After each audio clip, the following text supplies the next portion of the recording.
Assalamualaikum warahmatullahi wabarakatuh. Perkenalkan, nama saya Ibra Kusuma Dandi, Prodi Sosiologi, Fakultas Ilmu Sosial dan Ilmu Budaya. Saya mau menjelaskan mengenai berorganisasi menggunakan tema implikasi ekonomi dan sosial dari uang kuliah tinggi atau UKT yang tinggi terhadap akses pendidikan tinggi di Indonesia. Uang kuliah tunggal atau UKT merupakan suatu biaya yang harus dipenuhi oleh seseorang mahasiswa di perguruan tinggi. Diketahui bahwa UKT menjadi persyaratan bagi seseorang mahasiswa dapat mengikuti aktivitas pembelajaran di dalam perguruan tinggi tersebut. Dengan membayar UKT, maka seseorang mahasiswa diberikan daftar kelas mata kuliah yang diinput ke dalam kartu rencana studi KRS sesuai dengan sistem universitas masing-masing. Belakangan ini terjadi peningkatan UKT oleh pemerintah pada perguruan tinggi negeri PTN. Tetapi kabar baik muncul usai Mendikbud Nadiem Makarim menemui Presiden Joko Widodo untuk membahas permasalahan tersebut. Dari hasil pertemuan tersebut didapati terkait dengan kenaikan UKT di perguruan tinggi negeri dibatalkan sesuai dengan revisi Permendikbud nomor 2 tahun 2024 setelah mendengarkan berbagai aspirasi dari stakeholder seperti mahasiswa, keluarga, dan masyarakat mengenai peningkatan yang terjadi di PTN kita. Dan memang saya melihat beberapa angka-angkanya terlihat buat saya pun cukup mencemaskan.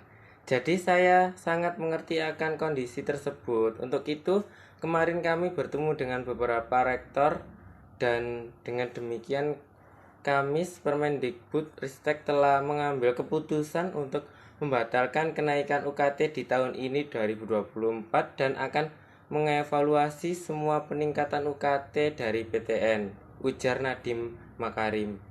Dari pernyataan tersebut dapat disimpulkan bahwa kenaikan UKT pada perguruan tinggi negeri hanya bersifat ditangguhkan untuk diselenggarakan tahun ini.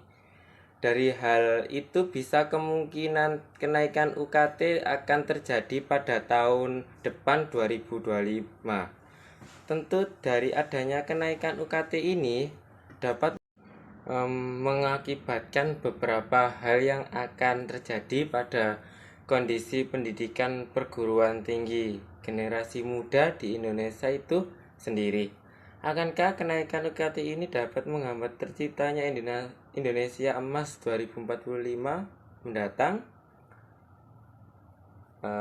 Jumlah lulusan sarjana pertama S1 di Indonesia akan semakin merosot penurunannya. Kemerosotan jumlah lulusan sarjana pertama S1 menjadi hal utama yang akan terjadi dikarenakan nilai UKT yang tinggi dan ketidakstabilan ekonomi masyarakat yang menyebabkan mereka tidak mampu untuk melanjutkan pendidikan yang ada di jenjang perguruan tinggi, sehingga di tiap tahunnya nanti jumlah dari lulusan perguruan tinggi akan semakin menurun dan ini dapat menyebabkan wawasan pendidikan masyarakat yang terbatas. Perguruan tinggi menjadi jembatan untuk meningkatkan pengetahuan individu yang lebih lagi dibandingkan dengan jenjang pendidikan sebelumnya. Meningkatnya tingkat pengangguran di Indonesia. Tidak dipungkiri saat ini banyak sekali lowongan pekerjaan yang dibuka dengan persyaratan minimal pendidikan S1. Dengan adanya dampak sebelumnya, maka masyarakat dengan tingkat pendidikan di bawahnya akan sulit untuk mendapatkan pekerjaan yang berkualitas dan terjamin. Tingkat kemiskinan semakin merajalela di mana-mana.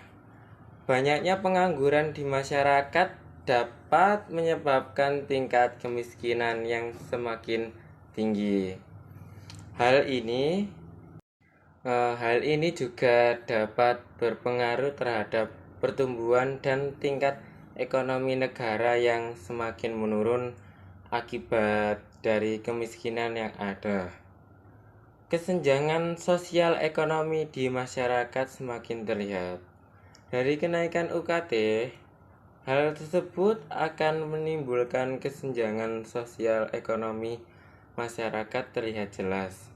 Di antara masyarakat akan timbul pemikiran bahwa orang yang bisa berkuliah hanyalah orang kaya, dan tentu hal tersebut akan berdampak buruk terhadap mentalitas individu tiap mahasiswa dan sebagainya. Sekian, terima kasih. Bye.